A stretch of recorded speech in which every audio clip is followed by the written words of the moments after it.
Thank you so much for the opportunity again. I want to ask, in our society, why is there such a huge reluctance to accept the LGBTQ community? Why is it that at home, parents are just so reluctant, or why is society just so against this notion? Me as a person, I support LGBTQ notions and their existence, but then I fail to understand why is there a reluctance from others, and why do they think it is wrong? Could you please elaborate or bring forth? You do not want to accept anybody who is not like you, full stop. It's not just about the LGBTQ community. Anybody doing anything that's a little out of the way, you don't want to accept it or endorse it. It's a threat to your own way of living. And you know that your way of living has not much substance in it. So anything that comes as a deviation becomes an object of suspicion.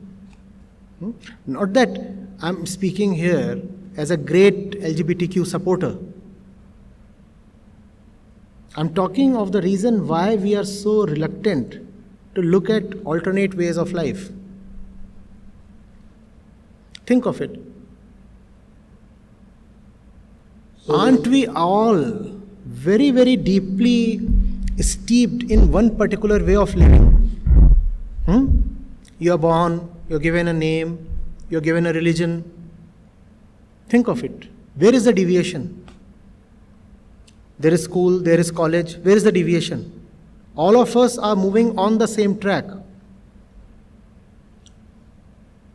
Then you get a job, then you get married, then you have kids, then you buy a house. The order might shuffle a little. Cars. Then the kids have to be taken to school. Then you pester the kids so that they can clear the same entrance exam that you failed. And it's happening in every house, is it not? It's happening with everybody.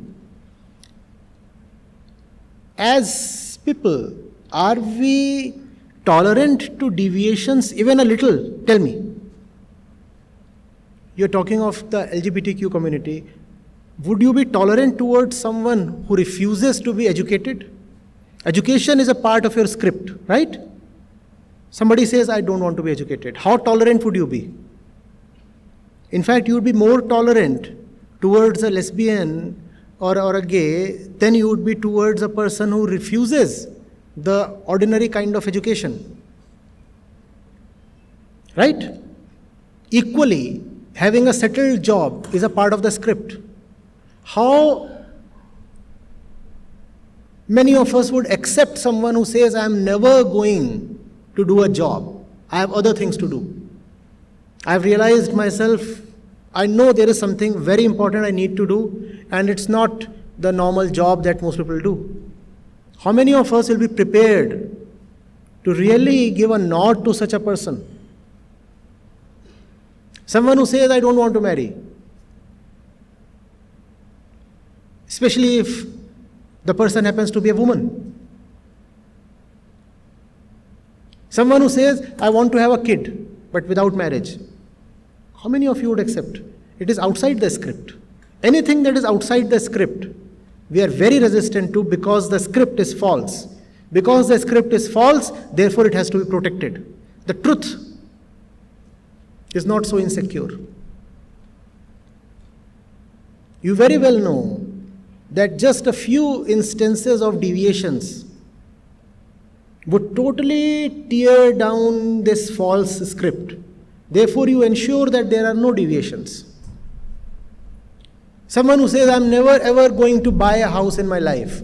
Think of how his parents are going to react. Think, I'm not going to ever buy a house. Think of your own parents. You'll never buy a house? You'll never marry? Yeah, I will never marry, but I love kids. I'll have one. Think of your mother's face now. So it's not just related to the queer community. The problem is more generic. You call me, 3 or 4 of you consecutively have referred to my educational qualifications.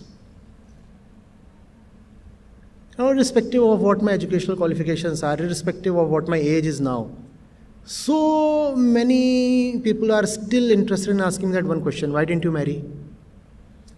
Anything that is outside the script is not very acceptable. Not at all.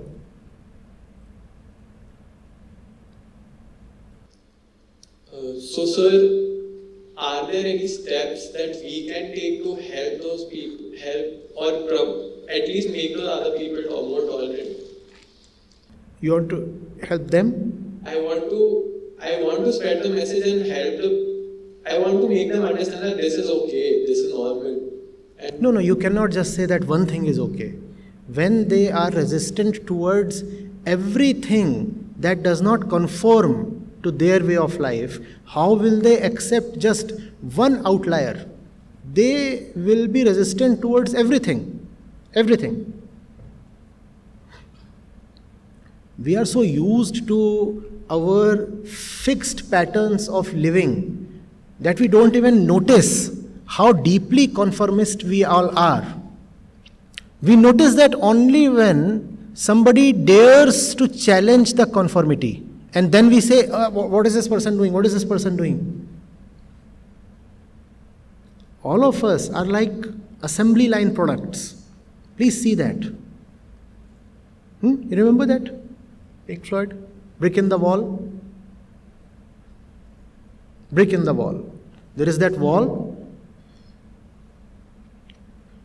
The design has been decided by some force of darkness, and all of us are just bricks in the wall.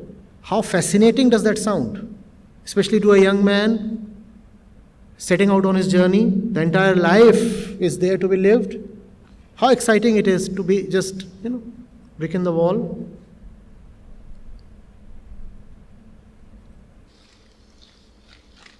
so, sir, should we just accept them as they will never understand and just move on? Or Educate. That's what we are doing here right now. That's what we are doing here right now. See, look at these chairs. Just turn around a little, look at these chairs at the back. Look at them. That's how we are. Now it's all right as long as these are just inanimate chairs. If it's all right if they are arranged in a pattern, they are all of the same dimension and the same color. It's all right if they are chairs. It's not all right if conscious beings are like that. But that's how we live. In color, in size, in shape, in tastes, in thoughts, in ideologies, in life. Everything is prescripted.